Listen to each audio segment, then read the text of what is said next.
supporte la Côte d'Ivoire. Parler de stabilité du peuple de Côte d'Ivoire, de réaffirmer grâce à Dieu. Sénégal, mission présidentielle. Ivoirien.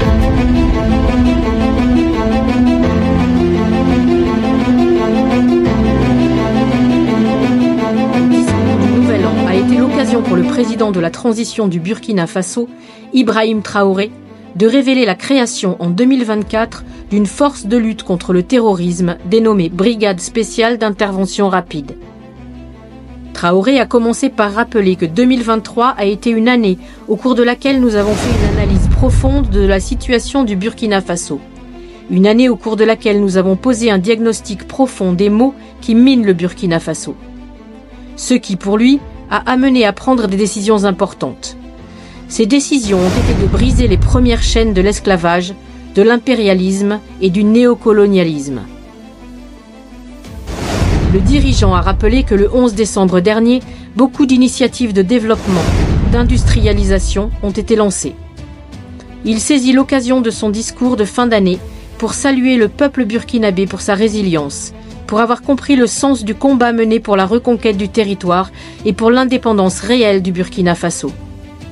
Non sans promettre que 2024 sera une année au cours de laquelle nous allons continuer ce combat.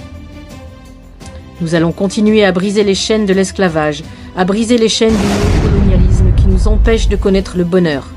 Au cours de cette année 2024, nous allons poursuivre les efforts de reconquête du territoire et amplifier la lutte.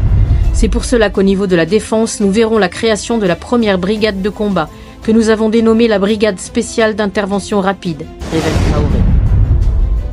Cette force, dit-il, regroupera les différents bataillons d'intervention rapide, un groupement de forces spéciales et un groupement spécifique. Cela s'inscrit toujours dans le sens de la réorganisation de notre armée, de sa réarticulation, de la relocalisation des différentes forces en mesure de faire face à la situation sécuritaire. Il rappelle qu'un plan d'équipement stratégique et un plan de réorganisation des différentes forces ont vu le jour en 2023. Le président de la transition promet que cela va se concrétiser en 2024 par l'arrivée de nouveaux moyens lourds de protection et l'augmentation de la puissance de feu des unités combattantes. En plus de ce volet, il faut savoir que 2024 sera aussi une année de défi, parce que nous nous sommes fixés des objectifs dans le domaine de la reconquête et aussi pour le retour des personnes déplacées internes dans leur localité et leur sécurisation. Traoré déplore que le phénomène de la corruption ait perduré au cours de l'année 2023. Il met toutefois en garde. Pour 2024, nous comptons lancer la machine de la lutte contre la corruption.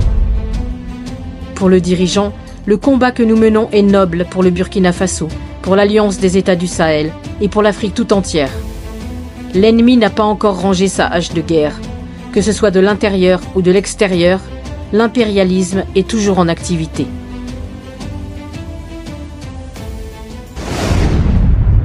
Il supporte la Côte d'Ivoire. Parler de stabilité du peuple de Côte d'Ivoire, de réaffirmer Grâce à Dieu. Sénégal, mission présidentielle. Ivoirien.